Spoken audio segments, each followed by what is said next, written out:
Good afternoon friends. Software टेस्टिंगच्या previous लेक्चरमध्ये आपण काय काय बघितलं. Black box testing means what and types of black box testing. Right. Black box testing म्हणजे काय, त्याच्या कोणकोणत्या स्टेप्स आहेत, प्लस त्याचे टाईप्स आपण बघितले. राईट. सो आजच्या लेक्चरमध्ये आपण बघणार आहोत advantages of black box testing, disadvantages of black box testing, next requirement based testing, next boundary value analysis. याच्यावर तुम्हाला एक्झाममध्ये 4 मार्क्सचे क्वेश्चन्स विचारले जाऊ शकतात. Okay. Boundary value analysis and equivalence पार्टिशनमध्ये याच्यामध्ये काय सांगायचं, boundary value analysis means what आणि त्याचं एखादं एक्झाम्पल. ओके. सिम्पल आहे एकदम ती कन्सेप्ट, पण भरपूर वेळा विचारलेली आहे. सो इम्पॉर्टंट असणार आहे हा पॉईंट. Next equivalence partitioning. याच्यावर पण खूप वेळा क्वेश्चन्स विचारले गेले आहेत आणि इथून पुढे विचारले देखील जातील पुन्हा. सो हे पॉईंट्स अगदी सिम्पल आहेत. बघायला गेले तर त्याचं एक एक्झाम्पल द्यायचं आणि नेमकं त्याच्यामध्ये काय होतं, कसं वर्किंग होतं ते त्याच्याबद्दल थोडं लिहायला लागतं. And the last point is difference between black box testing and white box testing. Okay. हे डिफरन्ससुद्धा भरपूर वेळा विचारला गेलेला आहे 6 मार्क्ससाठी. ओके. हे पॉईंट कवरअप झाल्यानंतर आपला सॉफ्टवेअर टेस्टिंगचा फायनली फर्स्ट चॅप्टर कंप्लीट होतं. ओके. हे फर्स्ट चॅप्टरचं आपलं लास्ट लेक्चर असणार आहे. सो फर्स्ट आपण बघूया advantages of black box testing.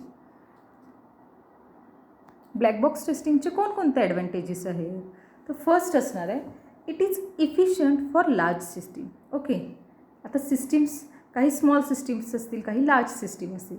So large सिस्टीमसाठी ब्लॅक बॉक्स टेस्टिंग हे काय असणार आहे, इफिशियंट असणार आहे. It identifies contradiction in functional specification. Okay. Next detailed functional knowledge of system is not prerequisite for the tester. जो कोणी tester असणार आहे त्याला जे काही त्या सिस्टीमबद्दल, त्या सिस्टीममध्ये ज्या काही नंबर ऑफ फंक्शन्स असणार आहेत त्याची डिटेल्ड नॉलेज असणं रिक्वायर्ड नाही आहे. ओके. टेस्टरला ऑलरेडी नोन असणं, ऑलरेडी माहिती असणं गरजेचं नाही. टेस्ट करत असताना ते सिस्टीम त्या टेस्टरला बिफोर टेस्टिंग जे काही फंक्शन्सचं वर्किंग असणार आहे किंवा त्या सिस्टीमचे जे काही फंक्शन्स असणार आहे त्याचं डिटेल्ड नॉलेज असणं गरजेचं नाही. Next tester and developer work independently. Okay. Black box टेस्टिंगमध्ये जे काही टेस्टर अँड डेव्हलपर असणार आहेत पर्टिक्युलर सॉफ्टवेअरसाठी ते काय इंडिपेंडंटली वर्क करतात. नेक्स्ट पॉईंट आहे disadvantages. Disadvantages of black box testing. त्याचं फर्स्ट डिसॲडव्हान्टेज काय आहे, तर it is difficult to find out all possible inputs for test case in limited time. Okay. जो काही आपल्याला गिवन टाईम आहे, जी काही डेडलाईन दिलेली आहे, जो काही लिमिटेड टाईम आहे त्याच्यामध्ये जे काही नंबर ऑफ इनपुट्स असणार आहेत टेस्ट केसेससाठी, जे काही नंबर ऑफ इनपुट्स असणार आहेत ते फाइंड आउट करणं काय होतं, डिफिकल्ट होतं ब्लॅक बॉक्स टेस्टिंगमध्ये. नेक्स्ट असणार आहे test method can't be used for complex code. आता जर कोड कॉम्प्लिकेटेड असेल तर त्यावेळी आपण ब्लॅक बॉक्स टेस्टिंग काय यूज करू शकत नाही. Test cases can't be designed without knowledge of functional specification. ज्या काही टेस्ट केसेस आहेत त्या टेस्ट केसेस फंक्शनल स्पेसिफिकेशन बद्दल नॉलेज असल्याशिवाय आपण त्या टेस्ट केस डिझाईन करू शकत नाही. ओके. जे काही फंक्शनल स्पेसिफिकेशन आहे त्याचं नॉलेज काय रिक्वायर्ड आहे. जर नॉलेज नसेल तर आपण टेस्ट केस डिझाईन करू शकत नाही. Right. Next it may leave many program paths untested because of time constraint. Okay. Due to time purpose आपण काय करत नाही, नंबर ऑफ प्रोग्राम्स आहेत ते काय करतो ॲज इट इज ठेवतो, ते टेस्ट करत नाही. Okay. These are the disadvantages of black box testing. Requirement based testing. आता हे रिक्वायरमेंट बेस्ड टेस्टिंग म्हणजे काय, याच्यामध्ये नेमकं काय होतं, तर it deals with validating whether the requirements are complete, consistent, unambiguous and logically connected. Okay. हे कशाशी रिलेटेड असतं, तर ते काय करतं, जे काही रिक्वायरमेंट्स असणार आहेत त्या रिक्वायरमेंट्स कंप्लीट आहेत का, सफिशियंट आहेत का, त्या कन्सिस्टंट आहेत का, त्या लॉजिकली कनेक्टेड आहेत की नाहीत, हे व्हॅलिडिटी करतं, हे व्हॅलिडेट केलं जातं. ओके, कशामध्ये, तर रिक्वायरमेंट बेस्ड टेस्टिंगमध्ये. Next, the strategy of requirement based testing is to integrate testing throughout the life cycle of software development process to assure quality of requirement specification. Okay, ह्याचं main aim काय असणार आहे, तर the main aim of this requirement based testing is defect prevention than defect detection. Okay, याच्यामध्ये आत्तापर्यंत आपण काय बघितलं, जे काही डिफेक्ट प्रेझेंट असणार आहे ते डिटेक्ट केले जातात, पण ह्याचं मेन एम काय असणार आहे, ह्याचं मेन गोल काय असणार आहे, ह्याचं पर्पज काय असणार आहे रिक्वायरमेंट बेस्ड टेस्टिंगचं, तर जे काही डिफेक्ट आहेत ते काय करणे, ते तयारच होऊ नयेत. ओके, प्रिव्हेन्शन, त्याची काळजी घेतली जाते की डिफेक्ट तिथं तयारच होऊ नये. ओके, तिथं कोणतेही मिस्टेक होऊ नये, कोणताही एरर प्रेझेंट होऊ नये, याच्यासाठी प्रिकॉशन घेतली जाते. ओके, रिक्वायरमेंट बेस्ड टेस्टिंगमध्ये आत्तापर्यंत आपण काय केलं जातं, जो काही प्रेझेंट डिफेक्ट आहे तो डिटेक्ट, तो फाइंड आउट केला जात होता, पण या टेस्टिंगमध्ये काय केणार, तो प्रिव्हेंट केला जातो, प्रिकॉशन घेतली जाते की तिथं डिफेक्ट तयार होणार नाही याची. Okay, so main goal of requirement based testing is what, prevent defect. आता ही जे काही रिक्वायरमेंट बेस्ड टेस्टिंग आहे त्याच्या नंबर ऑफ ॲक्टिव्हिटीज आहेत. ओके, त्यातली फर्स्ट ॲक्टिव्हिटी कुठली असणार आहे, तर ती आहे टेस्ट कम्प्लिशन क्रायटेरिया.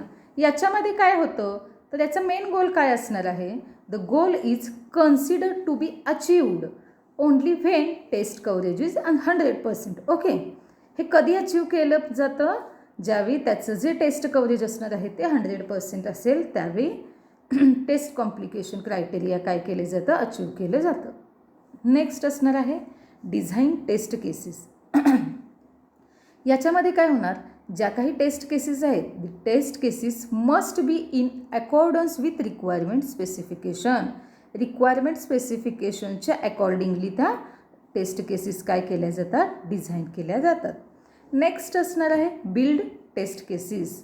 याच्यामध्ये काय केलं जातं, join the logical parts together to form or build the test cases. ज्या काही टेस्ट केसेस आहेत त्या तयार करण्यासाठी ते काय केले जातात, लॉजिकली पार्ट कनेक्ट केले जातात, ज्या काही टेस्ट केसेस आहेत त्या फॉर्म करण्यासाठी. राईट. नेक्स्ट आहे एक्झिक्यूट टेस्ट केसेस. याच्यामध्ये काय होतं आहे, execute test cases for what purpose, to evaluate the result. Okay, ज्या काही टेस्ट केसेस आहेत त्या रन केल्या जातात, एक्झिक्यूट केले जातात. का, कारण जो काही रिझल्ट आहे तो इव्हॅल्युएट करण्यासाठी त्या टेस्ट केसेस एक्झिक्यूट केल्या जातात.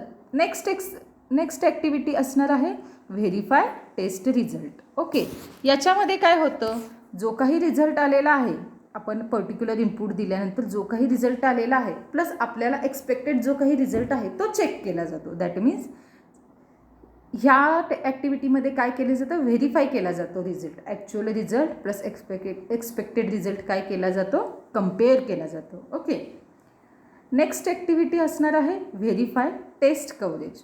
याच्यामध्ये काय होतं, चेक केलं जातं कशासाठी, for functional test coverage. Okay, कशासाठी, फॉर फंक्शनल टेस्ट कव्हरेजसाठी व्हेरीफाय केलं जातं. And the last one is manage test library. Okay, ही काय आहे, last activity of requirement based testing. याच्यामध्ये काय होतं, टेस्ट मॅनेजर जो आहे तो रिस्पॉन्सिबल असतो कशासाठी, तर for monitoring test case execution. ज्या काही टेस्ट केसेस आहेत त्या ॲज प्रॉपरली वर्कआउट होत आहेत की नाही, त्या एक्झिक्यूट प्रॉपरली होत आहेत की नाहीत, की कुठं फेल गेलेल्या आहेत. ओके, ह्या सगळ्याचं काय केलं जातं, मॉनिटरिंग केलं जातं. आणि ही सगळी ऑथॉरिटी कोणाकडं असते, त्या टीमच्या मॅनेजरकडे, त्या टेस्टच्या मॅनेजरकडे असते. Okay, so these are the activities of requirement based testing. Next is boundary value analysis. Okay, याच्यावर क्वेश्चन विचारला जाऊ शकतो. मी पुन्हा एकदा सांगते, हा पॉईंटवर क्वेश्चन एक्झाममध्ये विचारले गेलेत most of the times. So एकदम सिम्पल आहे. ओके, आणि विचारला जाणारा क्वेश्चन आहे, सो लक्ष द्या. Boundary value analysis, it is based on test cases. हे टेस्ट केसेसवर बेस्ड असतं. This is applied to see if there are any bugs at boundary of input domain, so there is no need of looking for this error at the center of the input. Okay, म्हणजेच काय, हे technique कधी use केलं जातं तर जी काही boundary असणार आहेत, मी मगाशीच एक्झाम्पल दिलेलं तुम्हाला, राईट. लास्ट लेक्चरमध्ये तुम्हाला मी एक्झाम्पल दिलं होतं. कोणतं, तर एका इयरमध्ये नंबर ऑफ मंथ्स किती असणार, 12. सो 1 to 12, 1 and 12 ही काय झाली, लिमिट झालं, ही काय झाली, बाउंड्री झालं. ओके, सो जर त्या बाउंड्रीचं आपण काय केलं, टेस्ट केली, तर त्याच्या मिडलला जे काही सेंटरला इनपुट्स असणार आहेत, बाउंड्रीचे जे काही इनपुट्स असणार आहेत ते टेस्ट केले आणि तिथं जर कोणता एरर और बग फाइंड आउट नाही झाला तर जो काही इनपुट डेटा असणार आहे त्याच्या सेंटरला चेक करणं गरजेचं नसतं. कोणता एरर प्रेझेंट आहे की नाही हे फाइंड आउट करणं गरजेचं नसतं, कारण ऑलरेडी आपण त्यांच्या बाउंड्रीज चेक केलेल्या आहेत. Okay, next, boundary value analysis helps in testing value of boundary between valid and invalid boundary partition. Okay,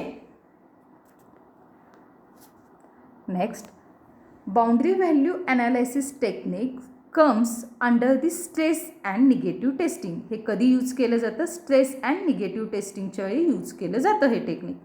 this technique is an easy way, quick and brilliant way to catch any input error that might occur to interrupt the functionality of program.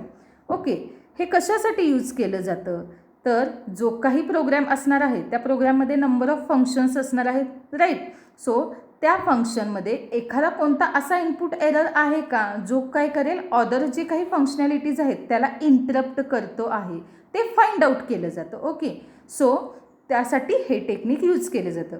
एखाद्या प्रोग्राममध्ये, एखाद्या सॉफ्टवेअरमध्ये number of functions असणार आहेत. Okay, ते जे काही number of functions असणार आहेत त्या नंबर ऑफ फंक्शन्सना एखादा कोणता इनपुट एरर तिथं प्रेझेंट आहे का, जो काही हे काही फंक्शन्स आहेत, जे काही तिथं फंक्शन्स अवेलेबल आहेत, जे काही मॉड्यूल्स आहेत त्यांना इंटरप्ट करतोय, ते फाइंड आउट करण्यासाठी हे टेक्निक यूज केलं जातं.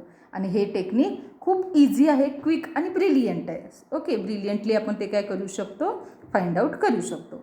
So to save their time and to cut testing procedure short, the expert delivering software testing and quality management services depend on boundary value analysis method. Okay, त्याच्या ह्याच रिझनमुळं काय केलं जातं,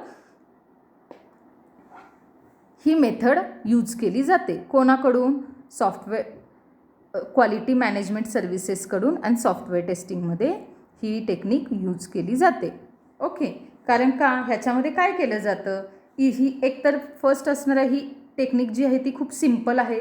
okay, समजण्यासाठी किंवा ती हँडल करण्यासाठी, शिवाय ती फास्ट होते, क्विकली होते. सो टाईमसुद्धा काय होतो, तो टाईम कंझ्युमिंग आहे, राईट. याच्यामध्ये काय केलं जातं, तर जे काही सॉफ्टवेअर किंवा जो काही तुमचा प्रोडक्ट असणार आहे त्याच्यामध्ये जे काही नंबर ऑफ अवेलेबल फंक्शन्स असणार आहेत तिथे एखादा एरर प्रेझेंट आहे का, कोणता इनपुट डेटा एरर आहे का, आणि तो बाकीच्या फंक्शन्सना इंटरप्ट करतो की नाही हे चेक केलं जातं, राईट. सो ही मेथड सॉफ्टवेअर टेस्टिंग यूज करतात. त्याचं एक्झाम्पल बघायचं झालं तर, if the input values were month of the year. Okay, वर्षामध्ये नंबर ऑफ मंथ्स किती असणार आहेत, एका इयरमध्ये नंबर ऑफ मंथ्स किती असणार आहेत, 12, राईट. सो ते ॲज अ इंटिजर आपण एक्सप्रेस्ड केले. खाली एक्झाम्पल दिलेलं आहे तुम्हाला, तुम्ही स्क्रीनवर बघू शकता. द इनपुट पॅरामीटर्स कुठले आहेत आपले, तर मंथ आहे, right. Might have the following partition. आता त्याचे पार्टिशन कसे पडले आहेत बघा. हां, व्हॅलिड पार्टिशनमध्ये कोण आहे, 1 to 12, जे काही आपले रेग्युलर मंथ्स आहेत ते 1 to 12 आहेत, राईट. इनव्हॅलिड पार्टिशनमध्ये कोण आहेत, -2, -1, 0 हे इनव्हॅलिडमध्ये आहेत. अँड 1 हे बाउंड्रीला आहे, राईट. आणि इनव्हॅलिड पार्टिशन 2मध्ये कोण कोण आहे, 12, 13, 14, 15. इथं 12 हा कोण असणार आहे, ॲट दी बाउंड्री असणार आहे, राईट. सो 1 to 12 हा कोण झाला, व्हॅलिड पार्टिशन झाला. ओके, इनव्हॅलिड पार्टिशन 1मध्ये काय दाखवलेलं आहे, -1 to 1. 1 हा इथं काय झालेला आहे, बाउंड्री साईडला आहे. सो इनव्हॅलिड पार्टिशन 1मध्ये 0 कोण असणार आहे, मॅक्झिमम नंबर असणार आहे compared to all these numbers. -2 -1 0मध्ये 0 कोण असणार आहे? Maximum number, right. आणि सेम इनव्हॅलिड पार्टिशन 2मध्ये सुद्धा काय झालेलं आहे? 13 14 15मध्ये 13 हा मिनिमम नंबर झालेला आहे. ओके, लक्षात येते. These are the partitions. The boundary between two partition is the place where the behavior of the application changes. Okay, त्या बाउंड्रीला काय होतं? जे काही ॲप्लिकेशन आहेत ते चेंज होतं, right. The boundary value is the minimum or maximum value that is the boundary. तर at that boundary, त्या पर्टिक्युलर बाउंड्रीला काय म्हणू शकतो? त्या पर्टिक्युलर बाउंड्रीवर जे काही व्हॅल्यू असते ती तर एक तर मिनिमम असते किंवा मॅक्झिमम असते, बरोबर. त्या बाउंड्रीवर जी व्हॅल्यू असते ती. The number 0 is the maximum number in the first partition, right. आत्ताच आपण बघितलं काय काय होते इनव्हॅलिड पार्टिशन 1मध्ये. तर -2 -1 0, त्याच्यामध्ये 0 हा कोण झाला? मॅक्झिमम नंबर झाला, बरोबर. Next, the number 1 is the minimum value in the second partition. Second पार्टिशनमध्ये कुठला डेटा आहे? व्हॅलिड डेटा आहे, राईट. तर तिथं सुरुवात कुठून झाली? 1 to 12 हा व्हॅलिड डेटा आहे. सो तिथं 1 हा कोण झालेला आहे? मिनिमम नंबर झालेला आहे. बाउंड्रीला असलेला 1 हा काय झालेला आहे? मिनिमम व्हॅल्यू झालेली आहे सेकंड पार्टिशनमध्ये. ओके, सो 0 हा कोण असणार आहे? मॅक्झिमम नंबर असणार आहे पार्टिशन 1साठी. तर 1 हा कोण असणार आहे? मिनिमम नंबर असणार आहे पार्टिशन 2साठी, राईट. सो ह्या कोण झाल्या? बाउंड्री व्हॅल्यूज झाल्या. मी पुन्हा एकदा ते एक्झाम्पल दाखवते तुम्हाला, चेक करा इथं. -2 -1 0 1 up to 12 13 14 15 and so on. Invalid partition 1मध्ये काय दाखवलं आहे? -2 -1 0. इथं 0 हा कोण झाला? Maximum number, right. Invalid partition 1मध्ये 0 हा मॅक्झिमम नंबर झाला. ओके, -2च्या पुढे आणि भरपूर नंबर्स आहेत. ओके, सो इथं आम्ही मिनिमम नंबर तुम्हाला सांगितलेला नाही. बट व्हॅलिड पार्टिशनमध्ये काय दाखवले? 1पासून स्टार्ट झाले. सो 1 ही इथं काय झाली? मिनिमम व्हॅल्यू झाली. सो ही कोणती व्हॅल्यू झाली? बाउंड्री व्हॅल्यू झाली. ओके, लक्षात येतं आहे. आणि इनव्हॅलिड पार्टिशनमध्ये काय झालं? 13 हा मिनिमम नंबर झाला, right. Okay, next. So boundary value analysis लक्षात आलं तुम्हाला? ओके, बाउंड्री व्हॅल्यू ॲनालिसिस म्हणजे काय आणि त्याचं एक्झाम्पल इतकंच द्यायचं आहे. खूप सिम्पल आहे, लक्षात येतं आहे. नेक्स्ट आहे इक्विव्हॅलन्स पार्टिशनिंग. आता इक्विव्हॅलन्स पार्टिशनिंग त्याच्या नावातच आहे इक्विव्हॅलेंटली पार्टिशन तयार करणे, right. So it is also called equivalence partition is also called as equivalence class partitioning. Okay, त्याला काय म्हटलं जातं? इक्विव्हॅलन्स क्लास पार्टिशनिंगसुद्धा म्हटलं जातं. Okay, it is used at every level of testing. ते टेस्टिंगच्या प्रत्येक लेवलला, प्रत्येक स्टेजला यूज केलं जातं. Like unit testing, integration testing, system testing. आणखीन कोणते टेस्टिंग आहेत? Acceptance testing. लक्षात आहेत ना? Right.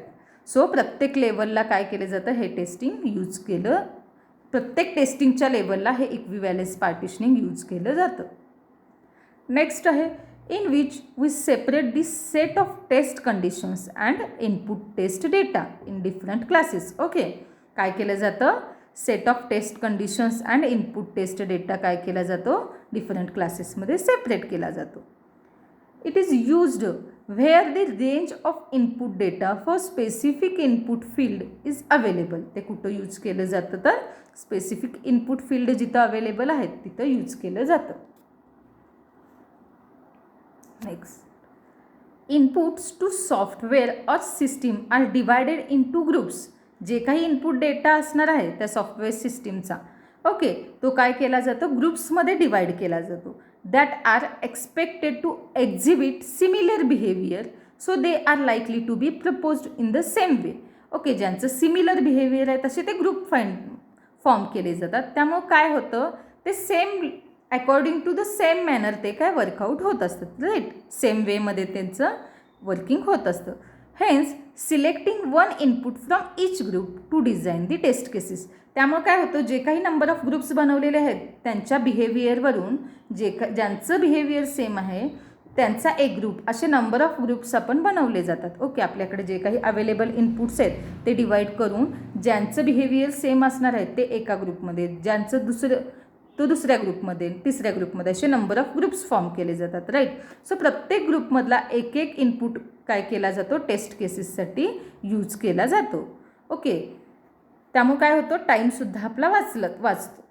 Right. So each and every condition of particular partition working as a same as other. If the condition in partition is valid, other condition are valid too. If a condition in a partition is invalid, other conditions are invalid too. म्हणजेच काय, partition म्हणजेच काय, जे काही आपण group आत्ता बनवलेत म्हटले. Right. So प्रत्येक ग्रुपमधला एक एक इनपुट घेतला, तो एक चेक केला आणि तो जर व्हॅलिड असेल तर बाकीचे सुद्धा रिमेनिंग त्या ग्रुपमधले जे काही इनपुट्स असणार आहेत ते काय असणार आहेत, व्हॅलिड कंडिशनमध्ये असणार आहेत. राईट. आणि घेतलेला जो काही आपण इनपुट आहे तो जर इनव्हॅलिड असेल तिची कंडिशन, ओके, तर बाकीचे सुद्धा रिमेनिंग जे काही प्रेझेंट असणार आहेत त्या ग्रुपमध्ये ते सुद्धा काय असणार आहे, इनव्हॅलिड असणार आहेत, त्यांच्या ज्या काही कंडिशन्स असणार आहेत ते. राईट. सो त्याच्यासाठी इक्विव्हॅलन्स पार्टिशन केलं जातं, जेणेकरून काय होतं, प्रत्येक ग्रुपला एखादाच इनपुट, एखादाच मेंबर चेक करून आपण त्या ओव्हरऑल ग्रुपचा रिझल्ट फॉर्म करू शकतो. It helps to reduce the total number of test cases from infinite to finite. म्हणजेच काय, आपण जे काही नंबर ऑफ टेस्ट केसेस, प्रत्येक सेपरेट इनपुटला सेपरेट टेस्ट केस करावी लागली असती ना.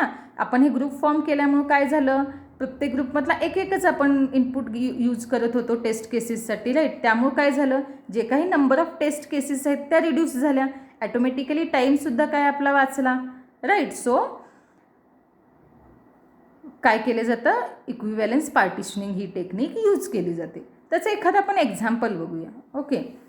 Assume we have to test a field. Okay. आपल्याला एक फील्ड चेक करायची, कुठली, तर which accept a mobile number of 10 digits. Okay. Mobile number accept करणारी, तिथं आपण कंडिशन दिल्या, काय, mobile numbers must be 10 digits, 10 डिजिट्सचाच असला पाहिजे. ओके.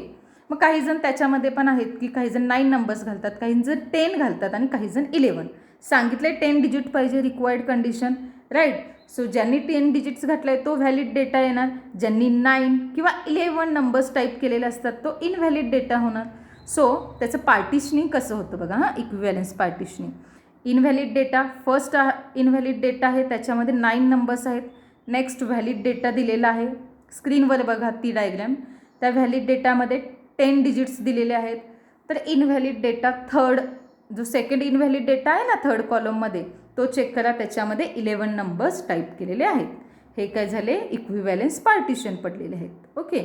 जो कोणी युजर असणार आहेत त्यांनी जे काही इनपुट्स दिले आहेत त्याच्यानंतर जे काही पडलेले इक्विव्हॅलन्स पार्टिशनिंग आहेत ते स्क्रीनवर तुम्हाला दिसत आहे.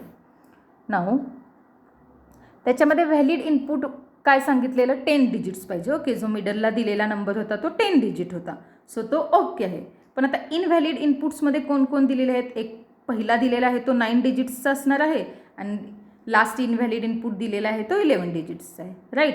आता व्हॅलिड क्लास काय म्हणते, enter 10 digit mobile number. Okay. Valid क्लासनं काय सांगितलेलं, 10 डिजिट मोबाईल नंबर टाईप करा, तो हा तुम्ही टाईप केला. नेक्स्ट इनव्हॅलिड क्लासमध्ये काय झालं, enter mobile number which less than 10 digits. Okay. Invalid क्लासमध्ये टाकून बघितलं, तो एक्झिक्यूट होईल का, ॲक्सेप्ट करेल का, नाही, कारण त्याने सांगितलं 10 डिजिट्स. नेक्स्ट टाकून बघितलं invalid class, enter mobile number which has more than 10 digits. Okay. तिथं किती केले आपण डिजिट्स एंटर, 11 डिजिट्स एंटर केले. राईट. सो पुन्हा एकदा डायग्रॅम बघा, लक्षात येईल तुम्हाला. व्हॅलिडसाठी काय सांगितलेलं, व्हॅलिड डेटा होण्यासाठी 10 डिजिट मस्ट आहेत म्हणून सांगितलं, ज्यांनी टाईप केले ते ॲक्सेप्ट करून घेतलेलं आहे. So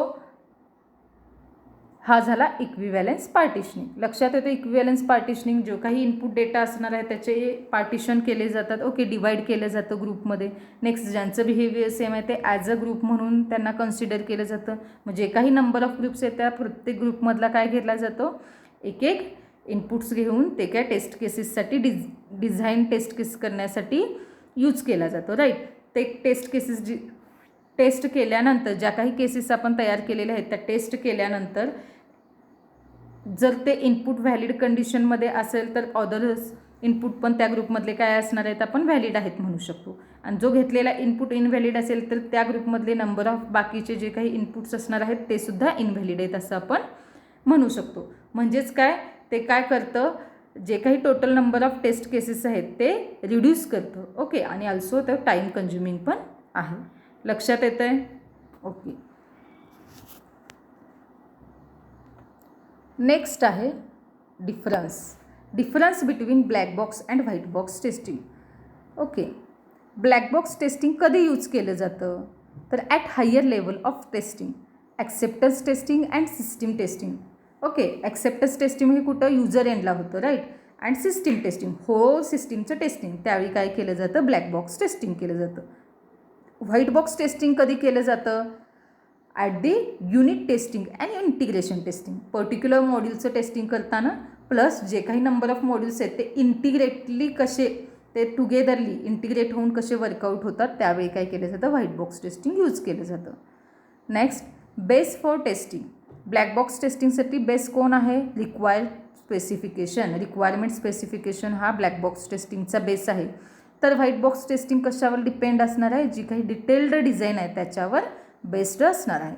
okay, black box testing कोणा थ्रू होतं? तर बाय सॉफ्टवेअर टेस्टरकडून काय केलं जातं? ब्लॅक बॉक्स टेस्टिंग परफॉर्म केलं जातं.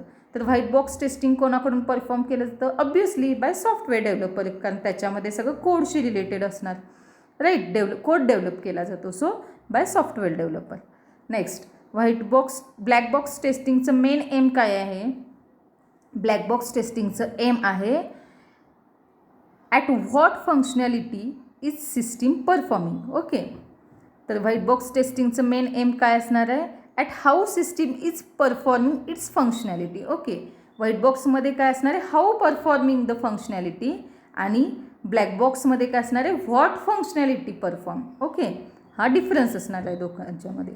नेक्स्ट, ब्लॅक बॉक्स टेस्टिंगच्या कोणकोणत्या रिक्वायरमेंट्स आहेत? फर्स्ट असणार आहे programming knowledge and implementation knowledge is not necessary to carried out. Okay, black box टेस्टिंगला जे काही प्रोग्रॅमिंग लँग्वेज यूज केलेली आहे त्याच्याबद्दल नॉलेज असणं गरजेचं नाही आहे, कारण ते मेन फोकस कोणावर करतं? इनपुट आणि आउटपुट जे काही दिलेलं असणार आहे त्याच्यावर फोकस करतं. पण व्हाईट बॉक्स टेस्टिंगमध्ये त्या particular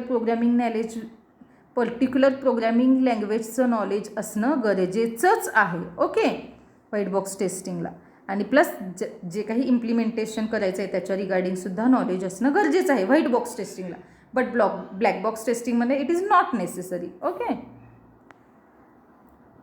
and next, it is less expensive than white box testing. Okay, black box testing जे काही आहे ते काय लेस एक्सपेन्सिव्ह असणार आहे than the white box testing. पण व्हाईट बॉक्स टेस्टिंग काय असणार आहे? More expensive. ते काय असणार आहे? More expensive than black box testing. Next, black box testing कशावर फोकस करतं? तर we do not test code and focus on functionality of software product. Black box testing कोडवर फोकस करत नाही, तर फोकस कोणावर करतं? ते functionality of software product. Okay, तर व्हाईट बॉक्स टेस्टिंग कशावर फोकस करतं?